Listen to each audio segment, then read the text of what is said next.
Quaid Azam part 426, and here I continue with a dialogue between the professors, author, and a second pillar of the Mauryan Empire enjoins King Priyadarshi, beloved of the gods, honors men of all religious communities with gifts and honors.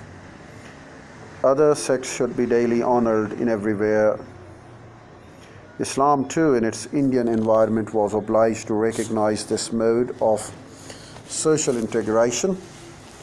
The 12th century conceptions of the militant Islam of the early Turkic invaders entailed the conversion of the conquered peoples, that is, homogenization, rather than compartmentalization. In the event, Indian social reality proved more interactable than that of other peoples. The exemptions generally extended to people of the book, Jews, and Christians were extended first to the Brahmins and eventually to the other Hindus.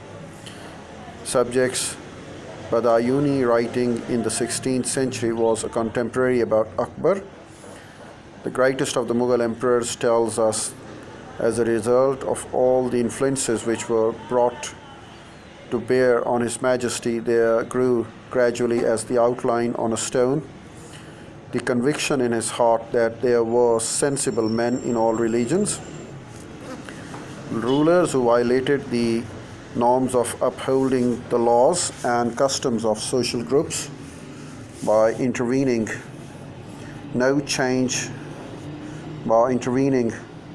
to change them, as Aurangzeb did in the later part of his reign, and the British did just prior to 1857.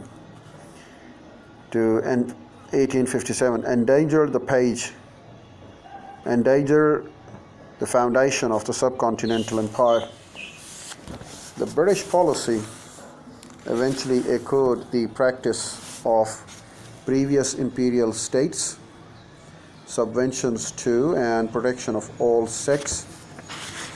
These doctrines about religion diversity are relevant for other diversities such as language, caste, and religion as well. The view requires both empirical and theoretical revision. Empirically, the most important revision has to do with what Indian rulers did recognize and protect: the customs, the activities, the prerogatives of communities, caste, sex, status, orders, and guilds, crafts, and commercial.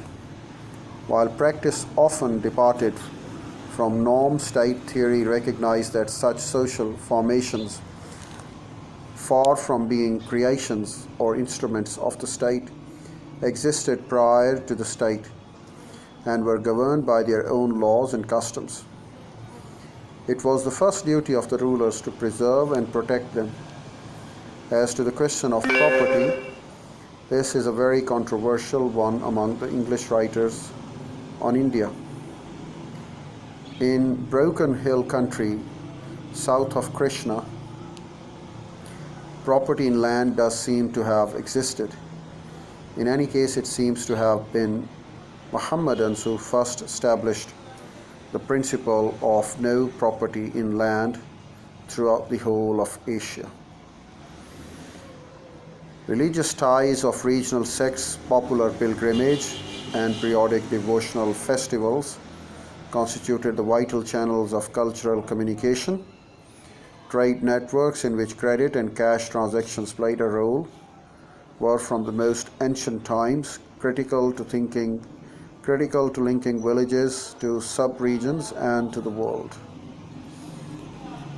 Nor was the Indian political landscape exhausted by the duality that both Marx and Henry Maine posit, of an all-powerful and despotic state confronting a universe of passive isolates. The villages of India, in fact, as we have pointed out, the social and political space between the villages and the state was richly populated. History is made by Europe, regardless of whether it is made by creations or by oppressions.